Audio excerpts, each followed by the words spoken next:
It's time for your daily LSU baseball update with Musso at the box. Now, Matt Musso.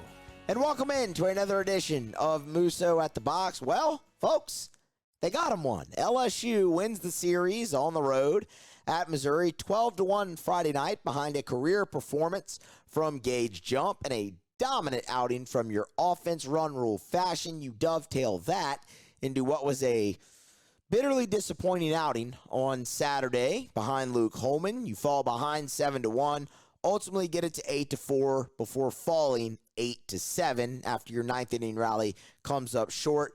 And then a come from behind 6-2 win on Sunday behind a dominant outing in relief from Griffin Herring. And ultimately, it comes in the form of LSU's first series win in 2024. So there is a lot to dive into with this weekend. It was a bit of a roller coaster, and we will do that over the next 30 or so minutes. It'll be a lot of, hey, what went right? What went wrong? Hey, can they build off of this? What does this ultimately mean? Is it one great weekend, or could it lead to something bigger? Emphasis on could.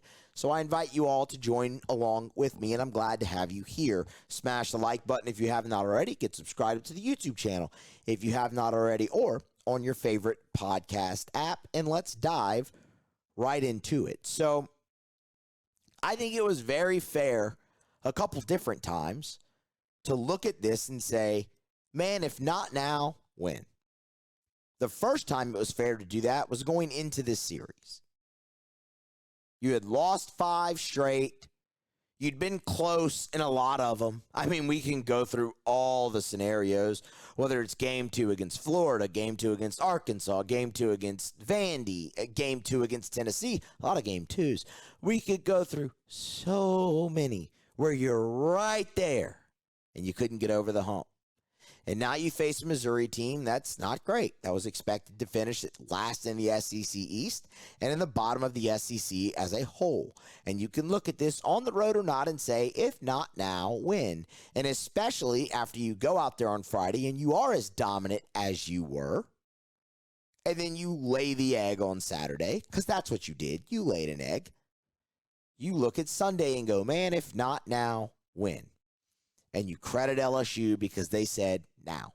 And they got their first SEC series win. So we will go through each game a little bit. We'll start in reverse order because we've already gone through the first 2 in immediate reaction. Let's start with game number 3. Nate Ackenhausen got the start. The teams traded zeros in the first 2 innings.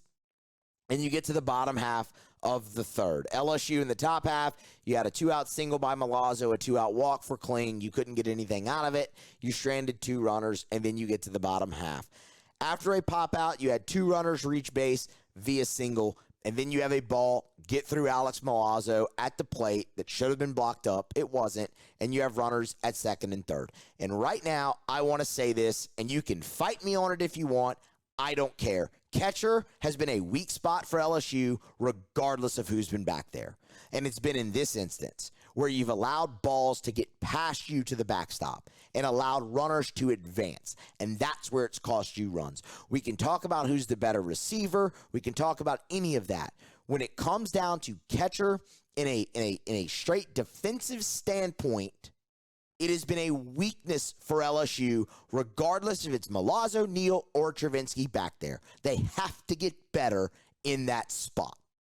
They have not been good enough there, regardless of who's been back there. And this inning is a major example of that because this is as close to a must-win game as you can get to without actually having your season on the line. Like, without it being win or go home, and Milazzo's back there trying to backhand the ball, and it gets through him.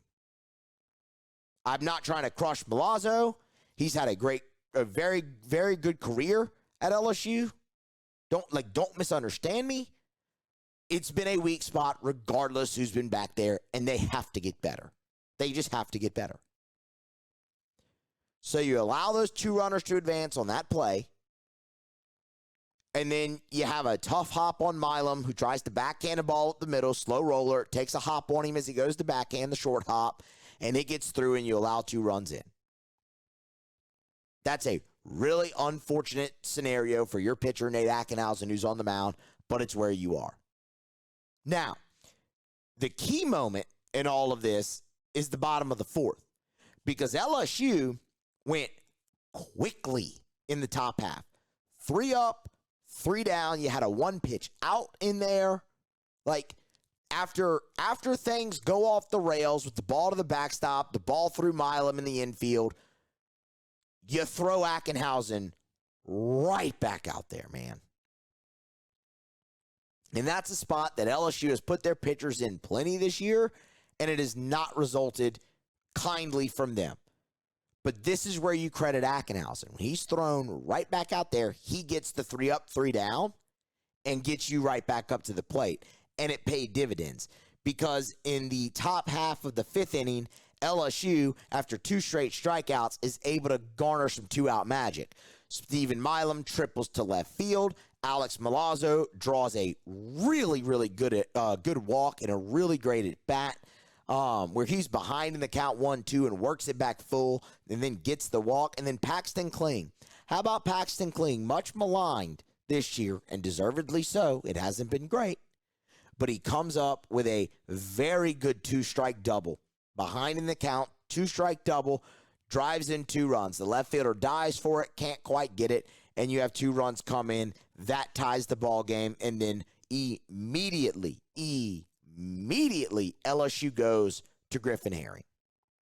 And Herring gets 3 up, 3 down, strikes out the side in the bottom half of the 5th to set the tone. And then LSU's offense really found itself.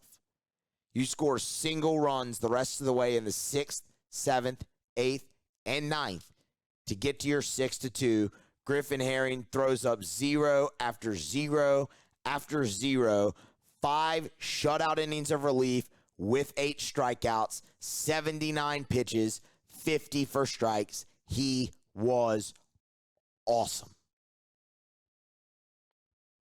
He was your horse out of the bullpen that he has been all year long and that you now expect him to be. He was great. And I want to take this time right now to go back to Saturday when everybody asked about the pitching decisions that Jay Johnson made. And I hope now, with the benefit of hindsight and winning hindsight at that, you can all look at it and go, okay, I get it. You're after series wins, right? That's what you're after. Nothing else. You don't go into a series looking to sweep it. You don't. I know everyone wants you to go in. That's not what you do. You go in, where's my chance to get 2 wins? So when you look at yesterday or Saturday and you say, man, why'd he go to Aiden Moffitt there and not Griffin Herring? This is why. This is why. You're not going to burn your horse in that spot when you've won on Friday. You won on Friday. You gave yourself a chance to win 1 and 2. That's what you're after. I know that's not popular, especially when they were 3-12 coming into this weekend. I get it. Believe me, I get it. But that's what you're after. You took that route at Tennessee. And it was the right call. Let me be clear. That was the right call. But in doing so, you burned Griffin Herring in game 2. You didn't come back to win, and you didn't have him available for game number 3. Jay, after winning game 1, was not going to make that mistake. He was not going to take that chance again, and that's the right call. And you saw why today. You had 2 chances to win 1, and that's what you're after. And you tied that game up, and immediately, bang, he puts in Griffin Herring, and you get the 5 shutout from him. That's why. I get it. In the moment, it's not popular, but y'all, that's why. So with the benefit of hindsight, can you look back and winning hindsight in that and look back and go, okay, yeah, there's a method to all of it. Would you have loved to have gotten 3 this weekend? Of course. But if we're being honest, that wasn't in the cards. And we sat here, right here, and talked about that in the preview. Picked LSU to win 2 out of 3. Knew they'd drop 1, but they got the 2. And that's what was so important. And when I look at this weekend as a whole, the thing I come away most impressed with is the offensive production. LSU scored 25 runs this weekend. And you might look at that and say, so? Well, yeah, so, whatever. I get it. That's also LSU's best offensive output in conference play this year. This is a team that came in averaging 4 runs per game in conference play, hitting just over 250, and you saw them really attack offensively, like early in the count, go after guys. And they put out their best offensive performance. You saw them hit a lot of home runs and finally get some of the big swings with guys on base. You saw this offensive lineup this weekend at Missouri look the way a lot of us thought it could this year. And that's a really good sign going forward. Does it mean LSU's about to go on a run? No, it doesn't, because they still have problems. But it's a good sign going forward for that unit. Because one of the things we've talked about, and again, not crowning them, not saying it's fixed, but one of the things we've talked about is LSU was going to start slow offensively this year. But you have faith in Jay. He's an offensive coach. That's his bread and butter. Eventually, this team will hit. And the hope coming out of this weekend is, okay, that's the major step in the right direction. Because finally, they strung it together for 3 straight games offensively in SEC play. And I know what the response is right now. I can practically hear y'all. It was against Missouri. They're not good. And you know what? Yeah, you're right. They're not. You know what I'm here to tell you? I don't care. Because they finally strung it together offensively for 3 straight games. I don't care. I don't care who it was against. Can you go forward with that more? Because guess what? You're going to play Auburn next weekend, and they're not good either. But if you score 25 runs in that series, you're probably going to win, and I'll take that. Because what you need right now is series wins. I'm not here to look at who you're doing it against or the situations in it. I don't care. Just win. That's what we're after right now. They did that. So hat tip. I'll give Nate Ackenhausen a lot of credit as well. It wasn't the most dominant outing ever in the world, but it was good. It was very similar to the outing he gave you last week on the road at Tennessee, and that's really what you're looking for ultimately out of him, especially if you have Griffin Herring available. And you were able to go Ackenhausen Herring and win the series. So that was massive, and we'll look at the path forward in a few minutes, but I do want to go back to Game 1 and Game 2 here momentarily if I could. Game 1, you look, y'all, we went through it for about 20 minutes immediately after the game happened. That was dominant. I mean, Gage Jump came out and set the tone for you this weekend, and that's why Game 2 was so disappointing because, I mean,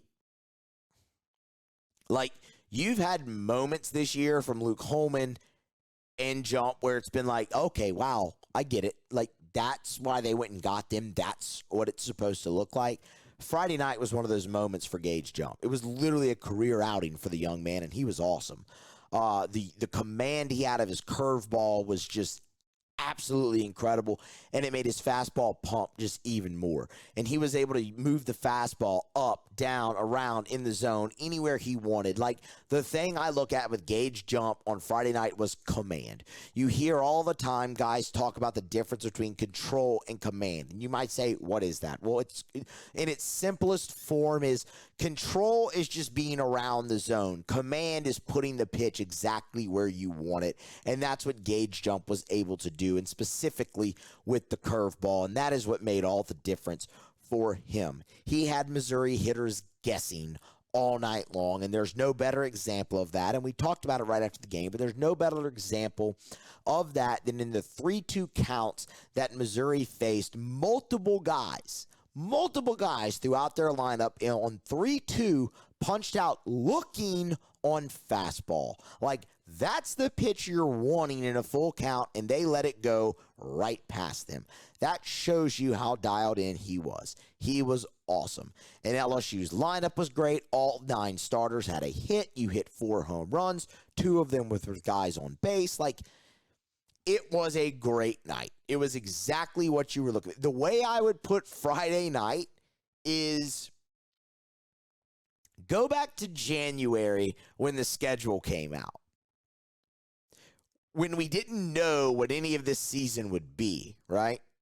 Like, in January, none of us ever had a single thought of LSU losing 5 straight series to start conference play. None of us had that in our mind. They didn't either, nor should you, right? When you saw the schedule and you saw Missouri on it, you were thinking, oh, you can dominate that. You can go win 3. That's the one you scribble in Sharpie W next to, right? Friday night is why you thought that. Like, that was the performance you got out of them. And that is ultimately why Saturday was so disappointing. That is ultimately why Saturday was so disappointing. We sat here when we previewed the series and talked about them sticking with this rotation and having Jump there, and you look at Holman, and he's been your quote-unquote ace this year on the season. You've performed your best when he's been on the mound. Okay, Jump's got so much potential, such a high ceiling. The stuff is incredible. If you can just put it all together and you win behind him and you have Holman going into game 2, man, that can be really good. And it played out that way. And then you got to game 2 on Saturday and it didn't. And that's ultimately why it was so disappointing. Because you saw LSU do to Missouri what LSU should always do to Missouri. Call it what it is. Baseball's an unpredictable game, and anybody can beat anybody on any given day, and I understand. But Friday night was what LSU should always do to Missouri, and that's what you're expecting, and you saw it. And then you get to Saturday, and what happens behind your quote-unquote ace, and you look at that and go, man, they do not have a shred of consistency, and that is a fair criticism of this team. Until they prove otherwise, that is a fair criticism of this team. And that's what Saturday was. Saturday was a complete lack of consistency. It was 7 2-out runs allowed out of 8 by your pitching staff, which is abhorrent, and has just been it has been the biggest problem for this team this year. You can, well, what about the offensive production? That's fair. I don't care. We all looked at the pitching staff and said that's going to be your strength. For them to not be able to get off the field the way that they haven't this year has been just disgusting, quite honestly. And that's what you were faced with. But still in that, your offense fought and battled hard and rallied. You just came up short. And then you get to Sunday. And this is where I look and I go, okay, can they build off of this? And that's the ultimate question. And the reason I really point at Sunday and look at that is because of what happened Saturday. Fair? Can you see where I'm going with this? Like, is that fair? You came off the dominant effort Friday. You laid an egg Saturday. You come out. You immediately fall behind 2-0 after 3 innings. You had lost 6 straight games. Game 3s. 6 straight game 3s. You had lost. And early in this one, you're down 2-0. And then they came back. We've been waiting all year for LSU to win a game from behind. We've been waiting all year for LSU to overcome adversity. They did that on Sunday in Game 3. Can you build off of that? That's going to be the question going forward. Because, y'all, when we look at this in totality, when we look at this weekend, this is exactly where we all thought they would be when we previewed this weekend. Even before when we previewed this weekend. I sat there and went through each of the 5 remaining series and gave you a prediction on, Monday of this past week? Said I thought they'd win 2 out of 3 against Missouri, win 2 out of 3 against Auburn, lose 2 out of 3 against A&M and Alabama, and win 2 out of 3 against Ole Miss. And if you followed that trajectory right there, you'd be at 11-19 in the league, which is not good. But that would be enough to get you into Hoover, or at least it should. It should be enough to get you into Hoover because you'd have tie breaks over Missouri, Auburn, and Ole Miss, the 3 teams you figure to be fighting with at the bottom for that last spot into Hoover, Alabama, because that's where LSU is right now. Never where they should be, but it's where they are. You're on track for that. So now can you build off of it? Earlier this year, I don't remember after what game it was, but it was definitely through the 5-series losing streak. And, man, we were just looking for something to go right. And they got a win. And I came here and I said, it's the old Kevin Malone line from The Office. It's just nice to win one. That's what this weekend is for them. You'd lost 5 straight.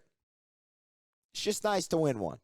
It's nice to see one go through the net, especially the way that it did, with you coming from behind. LSU has been a team all year long where things have gone wrong for them and they have not been able to overcome it. You laid an egg on Saturday. You fell behind early on Sunday. You overcame it this time. Can you build on that? You saw one go through the net. It's nice to win one. Now can you win another? You have Nichols in the midweek, and then you'll face Auburn.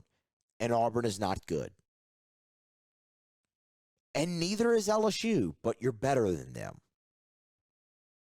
Like, I hate to have to say that, but they're not like, y'all, they're not good right now. Can they get better? Sure, but right now they're still not good. Even though they won the series, I don't care what level of baseball you're at. If you lose 5 straight series, you're not good. That's just a fact. But you can get better, and that's the beauty of baseball, is you're allowed to improve. That's the beauty of sports. Teams are allowed to get better as they go along. So can they? That's the question I leave you and everyone with after this is, can they? That's a big step in the right direction. I actually love how they won that series, that they had to come from behind, that they had to overcome adversity, that they had to once again be punched in the face, and this time get up and punch back. And they did it. String it together. That's your next step. You know, we've talked about the Kevin Malone line. It's nice to win one. Now I throw out the Lou Brown line from Major League. You won this one. You won yesterday. If you win today, that's 3 in a row. It's called a winning streak. It has happened before. Not specifically win 3 games in a row, but what he's getting, the point that the character's getting across to his team is, can you build? Can you build off of it? And that's what you want from this team. They're on track for what we predicted, 11-19, which, God, again, just saying that sucks. But that's your goal right now. Not specifically 11-19, but your goal is to get into Hoover, win a few games, get into the NCAA tournament, and see if you can make a run. See if you can play your best baseball. Like, that has not eluded this team yet. That is still possible. And that will be possible until they are mathematically eliminated. So that's what you're striving for. And they took a really big step towards that this weekend. You had 2 out of 3 really good pitching performances, and you had your best offensive output in conference play. Go forward with that now. You'll play Nichols and then Auburn. And we'll have you covered wall to wall here on Musso at the Box. Y'all get subscribed. Smash the like button if you haven't already. Get subscribed in your favorite podcast app and the YouTube channel. Follow along. It's greatly appreciated. Glad to have you all here. Glad to be able to talk about it in a little bit more of a positive light here on this, after the weekend on this Monday. So thanks, everybody, for tuning in. And stick with us. We'll be here next time on Musso at the Box.